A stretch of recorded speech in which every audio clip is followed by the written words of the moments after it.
अगर तू किसी की इज्जत नहीं कर सकता है तो इस घर में रहने का तुझे कोई हक नहीं है।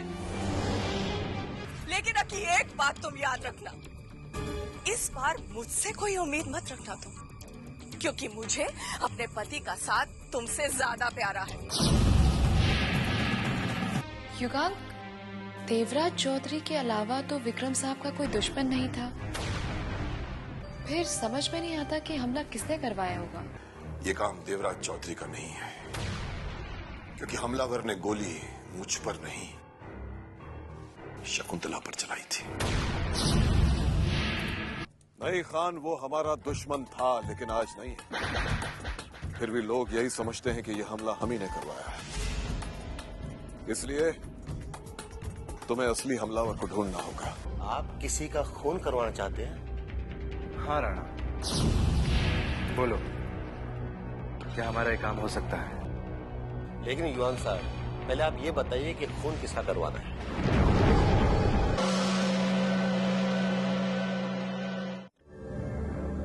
राणा, उस आदमी का नाम है विक्रम आर्य। विक्रम आर्य? लेकिन आप विक्रम आर्य का खून क्यों करवाना चाहते हैं? राणा, हम विक्रम आर्य का खून नहीं करवाना चाहते, बल्कि उस आदमी के बारे में पता लगाना चाहते हैं जो विक्रम आर्य को मारने की हिम्मत रखता है। युवान साहब, विक्रम आर्य कोई मामूली आदमी तो है नहीं, इसलिए उस पर हाथ डालने वाला आदमी भी कोई मामूली नहीं हो सकता। ऐसे कुछ लोग हैं इस शहर में जो ये काम कर सकते हैं। राणा, तुम उस आदमी के बारे में पता लगाओ, बाकी उसका क्या करना है वो हम तुम्हें बाद में बताएंगे। ठीक है युवांग साहब, आपका ये काम हो जाएगा।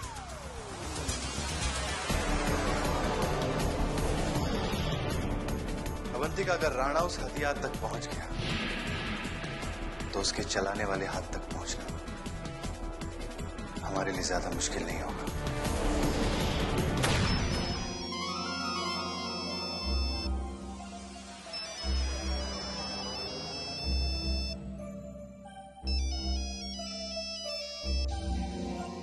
हेलो राणा। हाँ, बोल रहा हूँ। क्या बात है,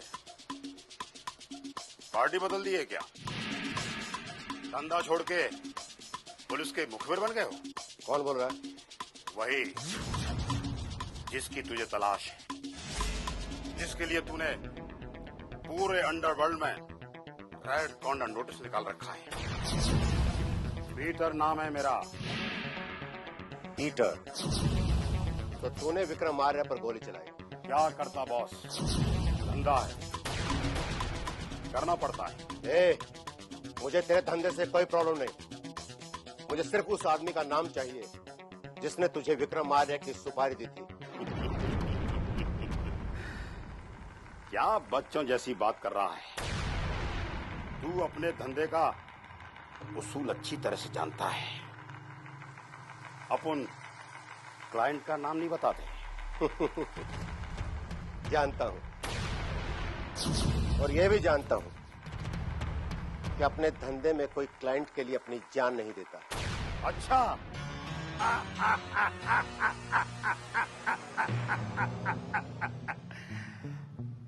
धमकी दे रहा है? हाँ, धमकी दे रहा हूं। तेरी धमकी से अपन के ऊपर कोई फर्क पड़ने वाला नहीं है। हाँ, एक बात है, अगर तू सौदा करना चाहता है तो कर सकता है। सौदा? कैसा सौदा? अपन को मुंह बंद रखने की कीमत दी है, तू अपन को मुंह खोलने की कीमत दे, तेरा भी फायदा और मेरा भी फायदा। हाँ।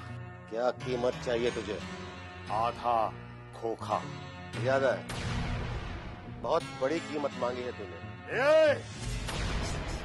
छोटे हथियार से बड़ा शिकार नहीं होता है, समझे?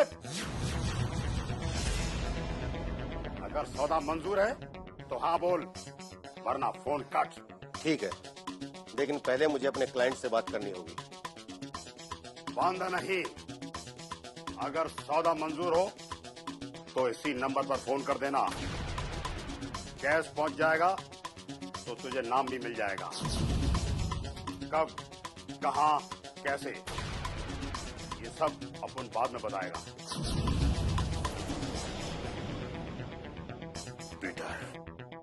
पीटर नाम है मेरा,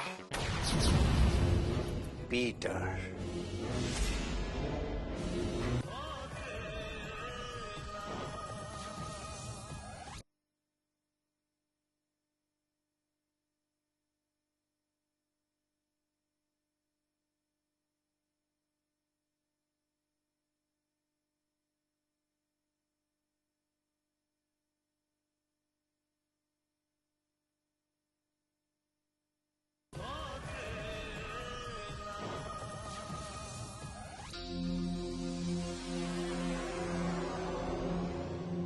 युगांक साहब,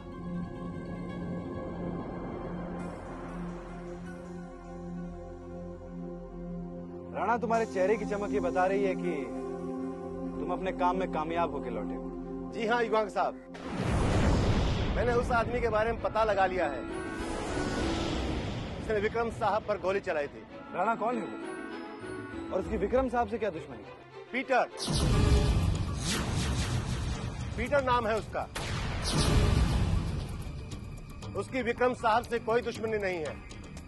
वो एक पेशेवर कातिल है और ये काम उसने सिर्फ पैसे के लिए किया। तो राणा, तुमने उससे ये पता नहीं किया कि विक्रम साहब पर हमला किसने करवाया था? युगांक साहब, मैंने उससे पूछा था, लेकिन पहले तो उसने उसका नाम बताना अपने उसूलों के खिलाफ बताया, लेकिन बाद में जब मैंने उसे मजबूर किया तो उसने इस बात की मेरे सामने एक कीमत रख दी। राणा, वो इस काम के लिए जितनी कीमत मांगता है हम उसे देने के लिए तैयार हैं। विक्रम साहब के दुश्मन के बारे में जानना हमारे लिए बहुत जरूरी है, क्योंकि उसके बाद ही हमें पता चलेगा कि उसकी दुश्मनी की वजह क्या है। ओके युगांक साहब।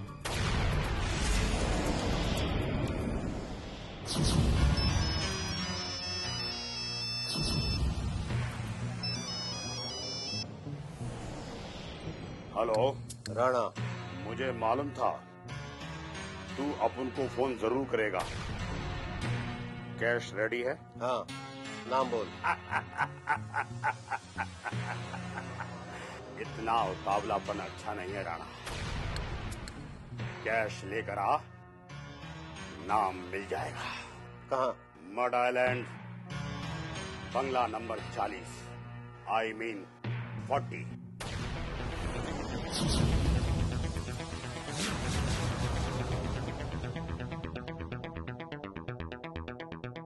मड आइलैंड, बंगला नंबर 40।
आ गया राणा, माल लेकर आया।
पीटर, पीटर, मैं तुम्हारा पैसा लेकर आ गया हूं।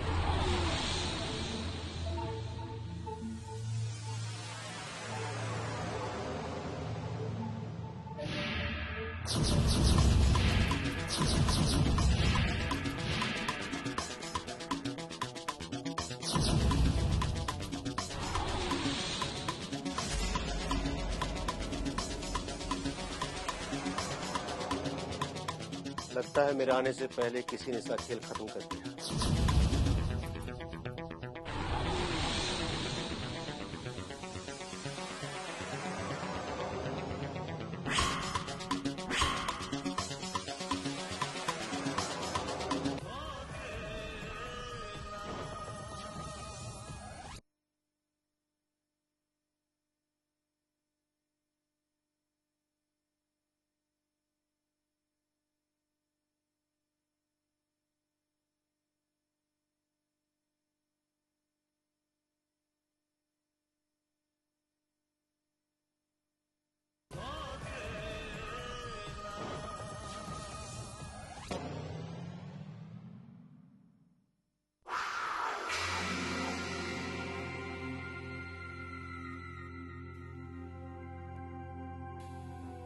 जीजा जी, मुझे जितनी फिक्र आपकी है उससे कहीं ज्यादा आपके बिजनेस की। पता नहीं आपकी गैर मौजूदगी में वहां क्या क्या हो रहा होगा। नारायण, तुम हमारे बिजनेस की फिक्र करना छोड़ दो। वहां उसे संभालने वाला हमारा स्टाफ है और हमें अपने स्टाफ पर पूरा भरोसा है। अब भरोसा तो मुझे भी है जीजा जी, पर क्या करूं, ये वर्कर लोगों की जात ही कुछ ऐसी होती है। जरा मौका मिला नहीं कि चोरी और बेईमानी पे उतारू हो जाते हैं चक्कर चला के। हाँ, ये ठीक है, मगर उन पर नजर रखने वाला राजीव भी तो है ना। हाँ, राजीव बाबू तो हैं, पर राजीव बाबू हर काम पर तो नजर नहीं रख सकते। इसके लिए एक घर का आदमी होना बहुत जरूरी है। हाँ जीजा जी, जब तक आप ठीक नहीं हो जाते, जब तक ये जिम्मेदारी उठाने के लिए मैं तैयार हूं। बस आपको मुझ पर थोड़ा सा भरोसा करना होगा जीजा जी। भरोसा? किस बात का भरोसा? बस पावर ऑफ अटॉर्नी देना होगा जीजा जी। Power of attorney? हाँ जीजा जी, कंपनी के जो फैसले हैं वो मैं इसके बगैर कैसे ले सकूंगा। अच्छा, तो ये बात है। जीजा जी, बस एक बार आप मुझे कुछ कर दिखाने का मौका तो दीजिए। मैं आपसे वादा करता हूँ कि आपको कभी भी कोई शिकायत का मौका नहीं मिलेगा चक्कर चला के। नारायण, तुम जिस मौके की तलाश में हो वो मौका तुम्हें मेरे जीते जी तो नहीं मिल सकता, इसलिए इस ख्याल को अपने दिल से निकाल दो। छी छी छी जीजा जी, मेरे दिल में कोई गलत ख्याल नहीं है। मैं तो सिर्फ आपकी मदद करना चाहता हूँ चक्कर चला के। तो वो मदद करने का ख्याल भी अपने दिल से निकाल दो, क्योंकि मुझे तुम्हारी मदद की कोई जरूरत नहीं है।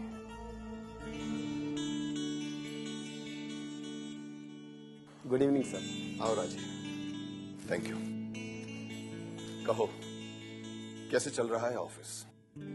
सर, आपकी कमी तो मुझे हर कदम पर महसूस हो रही है, लेकिन मैंने ऑफिस के किसी काम को रुकने नहीं दिया सर।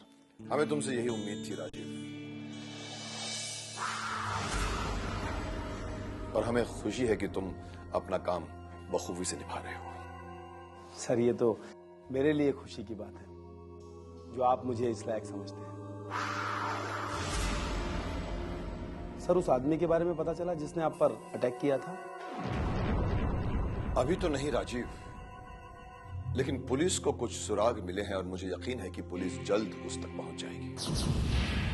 और एक बात और राजीव, जिस किसी ने भी मेरे परिवार को नुकसान पहुंचाने की कोशिश की है, मैं उसे कभी माफ नहीं करूंगा, कभी नहीं। और अगर कभी वो मेरे सामने आ गया तो शायद मैं अपने आप को भी नहीं रोक पाऊंगा, नहीं रोक पाऊंगा।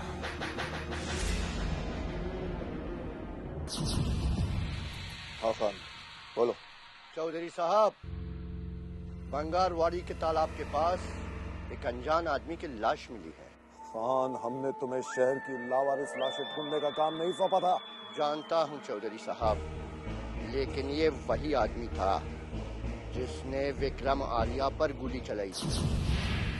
क्या? लेकिन तुम्हें कैसे पता? चौधरी साहब, क्योंकि उसकी लाश के पास विक्रम आर्या की फैमिली के फोटो और वही गन मिली जिससे विक्रम आर्या पर गोली चलाई गई थी। लेकिन जब मैं उसके बारे में पता किया तो वो एक शार्प शूटर था और पैसे के लिए काम करता था। इसका मतलब है ये काम किसी ने उससे करवाया होगा। और जब वो कामयाब नहीं हुआ तो उसी को खत्म कर दिया। हाँ चौधरी साहब, ऐसा ही हुआ होगा। ठीक है खान, तुम्हारी कीमत तुम तक पहुंच जाएगी, लेकिन अब तुम्हें यह पता लगाना होगा कि वो शार्प शूटर किसके लिए काम करता है, क्योंकि अगर वो पता लग गया तो हमें पता चल जाएगा कि विक्रम आर्या का दुश्मन कौन है। ठीक है चौधरी साहब, सब हो जाएगा। चंगेजी पे विश्वास रखिए, 100% चंगेजी आपका काम करेगा।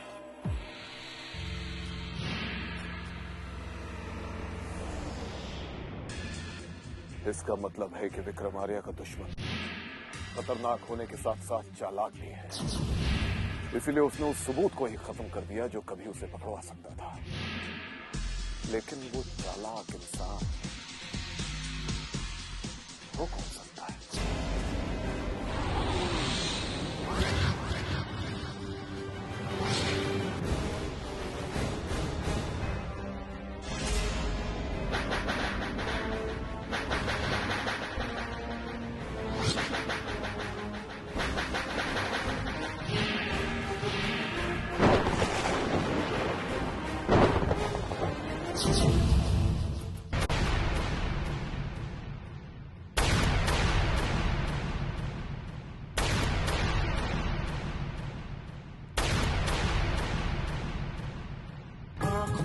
ख्वाबों की बारात लेके,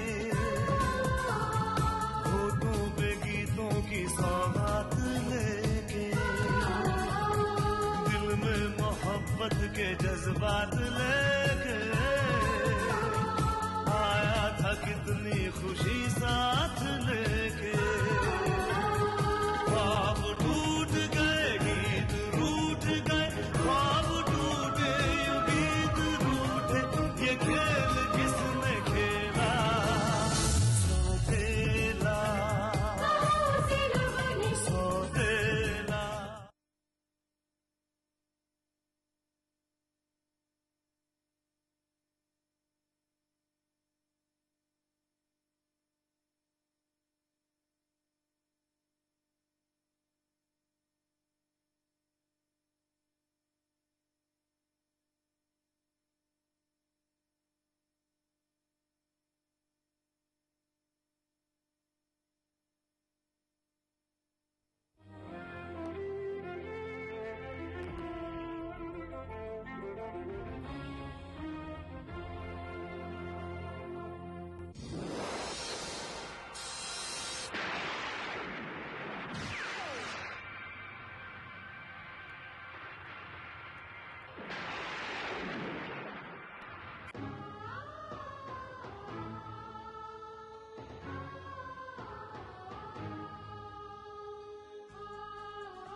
क्या कीमत चाहिए तुझे? आधा खोखा। ज्यादा है? ए! कैश पहुंच जाएगा तो तुझे नाम भी मिल जाएगा। मैंने उस आदमी के बारे में पता लगा लिया है। उसने विक्रम साहब पर गोली चलाई थी। राणा, वो इस काम के लिए जितनी कीमत मांगता है हम उसे देने के लिए तैयार हैं। कैश लेकर आ, नाम मिल जाएगा। कहाँ? मड आइलैंड, बंगला नंबर 40।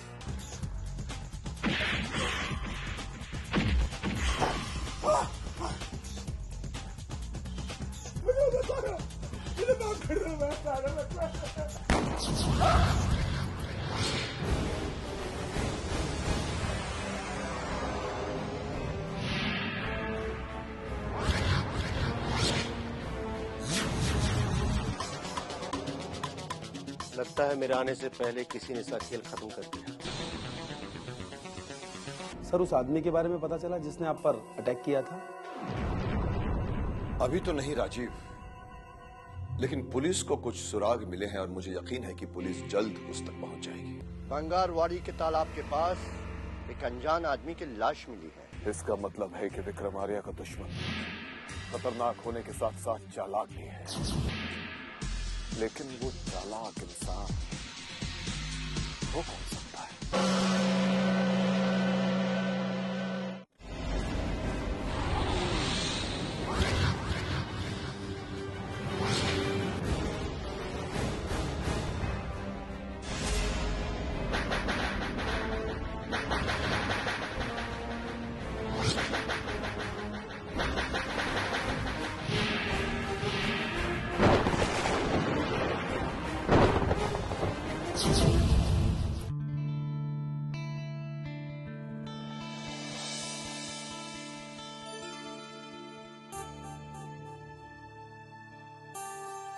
Good morning sir. अरे नाइस टू सी यू। कम कम कम कम। बस सर, यहाँ से गुजर रहा था, सोचा आपसे मिलता जाऊं। तुम ऐसा किया करो कि महीने में 2-4 बार ऐसे यहाँ से गुजरा करो। कम से कम तुम्हारी शक्ल तो देखने को मिलेगी। सर, मैं आपसे एक बात पूछना चाहता हूँ। हाँ हाँ, पूछो। सर, मैं ये जानना चाहता हूँ कि आप पर हमला किसने करवाया था? युगांक, उस हमले के बाद हमें होश ही नहीं रहा था, तो हम कैसे बता सकते हैं? लेकिन सर, हमला तो आप ही के ऊपर हुआ था, तो आपको पता होना चाहिए कि वो हमलावर कौन है। छोड़ो इन सब बातों को युगांक। गुजरे हो वक्त पर वक्त बर्बाद नहीं करना चाहिए। नहीं विक्रम साहब, वक्त कभी नहीं गुजरता, बल्कि हम उस वक्त से गुजर जाते हैं। इसीलिए हमें यह सोचना चाहिए कि वो वक्त कहीं दोबारा हमारी जिंदगी में वापस ना आ जाए। विक्रम साहब, इसीलिए आपके लिए जानना बहुत जरूरी है कि आपका दुश्मन कौन है। विक्रम साहब, कहीं ये सब देवराज चौधरी ने तो नहीं करवाया? नहीं युगांक, हम पर जो हमला हुआ उस पे किसका हाथ है ये तो हम नहीं जानते, पर हम इतना जरूर जानते हैं कि इसमें देवराज चौधरी का हाथ नहीं है।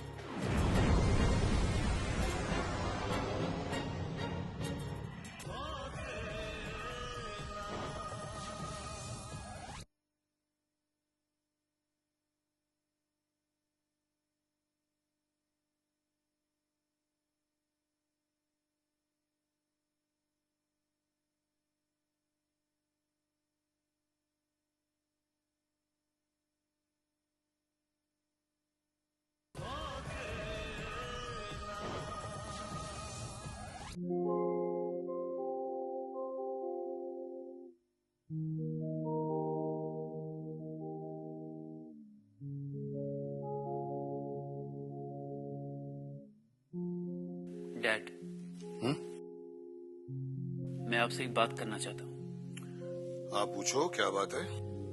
डैड, आपके ऊपर हमला किसने करवाया था?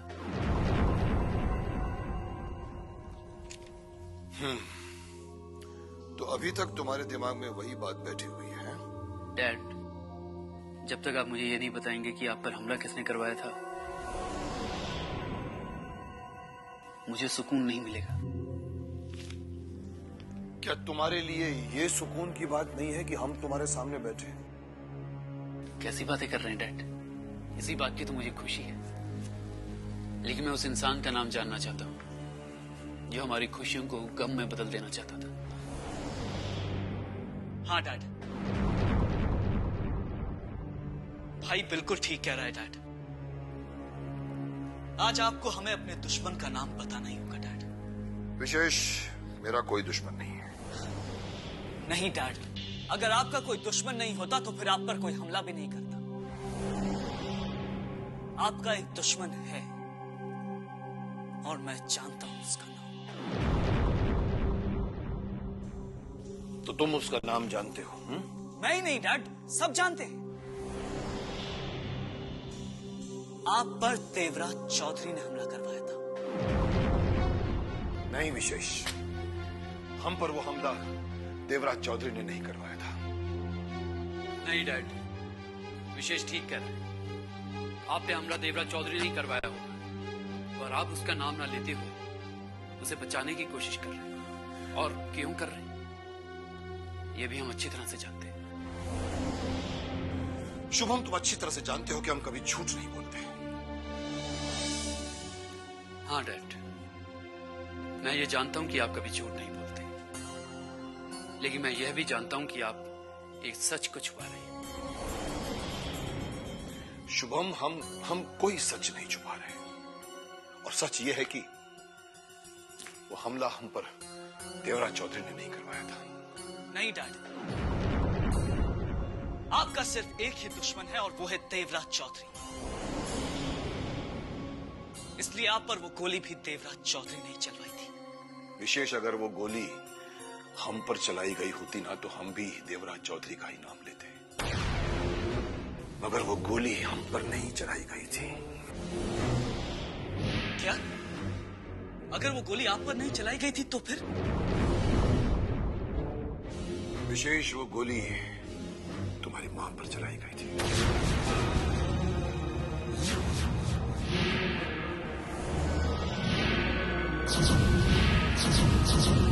मॉम पे? हाँ, वो गोली तुम्हारी मां पर चलाई गई थी।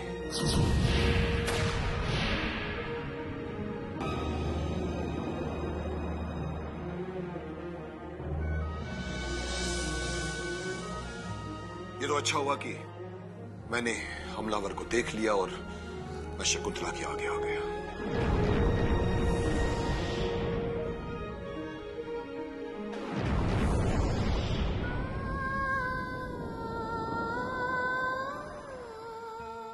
शकुंतला, मुझे खुशी है इस बात की कि मेरे पति ने मेरे लिए अपनी जिंदगी दांव पर लगा ली, लेकिन मुझे दुख है इस बात का कि आपने इतनी बड़ी सच्चाई मुझसे छिपा के रखी। नहीं शकुंतला, हमने तुमसे कुछ नहीं छिपाया। हाँ, बताया इसलिए नहीं कि हमें लगा कि कहीं तुम ये जानकर घबरा न जाओ। और विशेष, ये बात भी सच है कि मैं अभी तक ये नहीं जान पाया कि मेरा वो नया दुश्मन आखिर कौन है।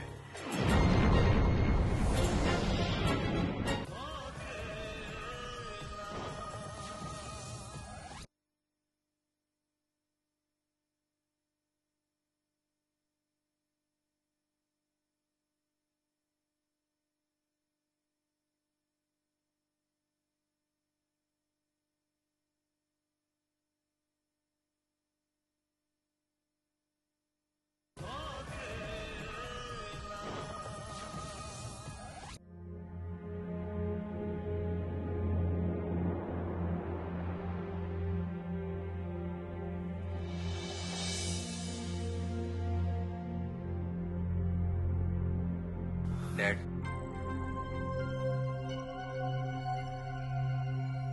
डैड मैं जानता हूं कि आप मुझसे नाराज हैं। नहीं बेटा, हम तुझसे नाराज नहीं हैं। हमें तो अपने आप पर अफसोस हो रहा है कि क्यों हमने तेरी बातों पर यकीन कर लिया। क्यों हम तेरी बातों में आकर हमने अपने आप को, अपने जीने के अंदाज को बदल लिया। क्यों हमारे ये बात समझ में नहीं आई कि जिस औलाद को अपने सीने से लगाने के लिए हम तरसते, वही औलाद एक दिन खड़े होकर हमारा गिरेबान पकड़ेगी और हमें उस गुनाह की सजा देगी जो हमने नहीं की। सच कहा डैड आपने। असली गुनहगार तो मैं हूं, जो बिना सोचे समझे आप पर इतना बड़ा इल्जाम लगा बैठा। डैड, आज यहां पे मैं माफी मांगने नहीं आया, बल्कि सजा की उम्मीद लेकर आया हूं। आप मुझे कोई भी सजा दे सकते हैं। तुम्हें क्या लगता है, तुम्हें सजा देने से हमारी वो तकलीफ कम हो जाएगी जो तुम्हारी वजह से हमें मिली? मैं ये नहीं जानता, पर इतना जरूर जानता हूं कि मुझे सजा मिलने से मेरी तकलीफ जरूर कुछ कम हो जाएगी। आकाश, कुछ बातें दिल पर चोट करती हैं, उनका शरीर से कोई संबंध नहीं होता। मैं पहले इन बातों को नहीं जानता था, पर अब मुझे एहसास हो गया कि मैंने आपका दिल दुखाया और मैं अपने आप को कभी माफ नहीं कर पाऊंगा। मैं अपने आप को कभी माफ नहीं कर पाऊंगा।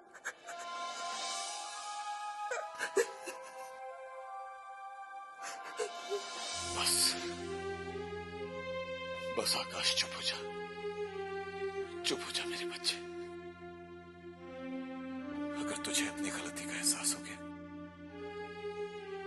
तो मेरा गम भी कुछ कम हो गया है बेटा। आकाश, मुझ पर तो ये ऐसे इल्जाम कई बार लग चुके हैं।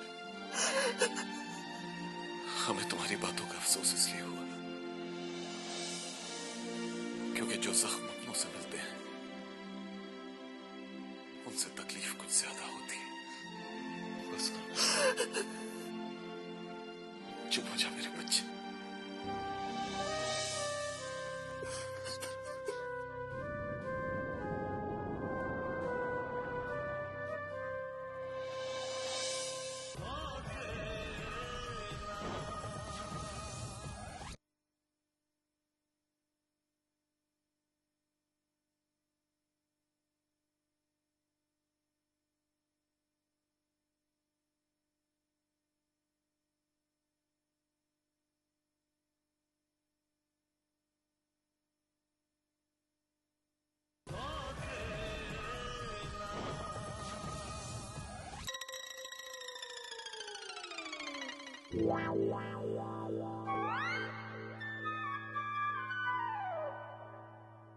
क्या बात है लाजो, आज कुछ चर ना रही है? मेरा मतलब है अकेले में बैठ के किस बात का मातम मना रही है चक्कर चला के? मेरे पास फूटी किस्मत के अलावा है ही क्या? उसी की बदकिस्मती का मातम मना रही हूँ कसम से। अरे मेरी लाजो, जिनकी किस्मत फूटी रहे ना वो इस तरह महलों में ना रहे में चक्कर चला के। आए हाय, रहती तो महलों में हूँ पर इज्जत नौकरों से ज्यादा ना है और सारा कसूर तुम्हारा है। इतने बड़े बड़े सपने दिखाकर यहाँ लेकर आए थे और बना दिया नौकरानी। नाराज क्यों होती है मेरी रानी? वो तो जीजा जी की किस्मत जरा सा जोर मार गई जो वो उस हादसे में बच गए, वरना उनके प्राण पखेरु उड़ते ही इस घर की बागडोर हमारे हाथ में आने में ज्यादा देर नहीं लगती चक्कर चला के।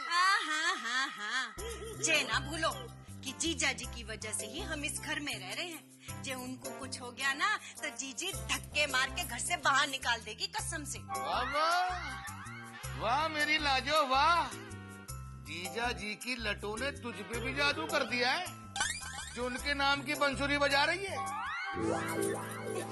ऐसा ना है मेरी लाजो, वो क्या है कि जीजा जी के मरने के बाद इस घर की तिजोरी विशेष के हाथ में आ जाएगी, और विशेष तो है ही अपने हाथ में। तिजोरी विशेष के हाथ में तो चाबी खुद ब खुद हमारे हाथ में आ जाएगी। बस तू जरा सा इंतजार कर और अपनी आंखें मूंद के अपनी अंतरात्मा से तमाशा देखती जा। कि जीजा जी के राम नाम सत्य होने के बाद अपना कल्याण ही कल्याण होगा। कल्याणी चक्कर चला के। लेकिन युगांक ऐसा कैसे हो सकता है? हो सकता है अवंतिका।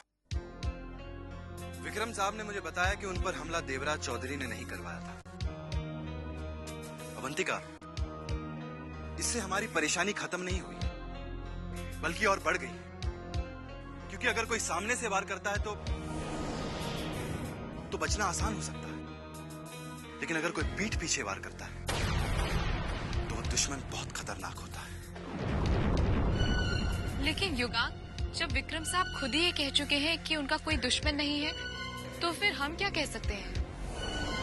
अवंतिका, बिना किसी खास दुश्मनी के कोई किसी की जान लेने की कोशिश नहीं करता, लेकिन यकीनन उनका कोई बड़ा दुश्मन है।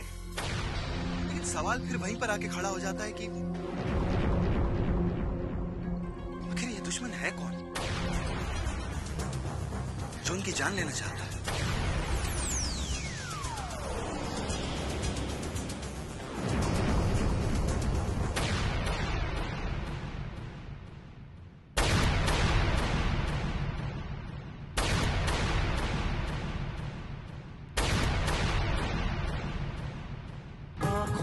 ख्वाबों की बारात लेके,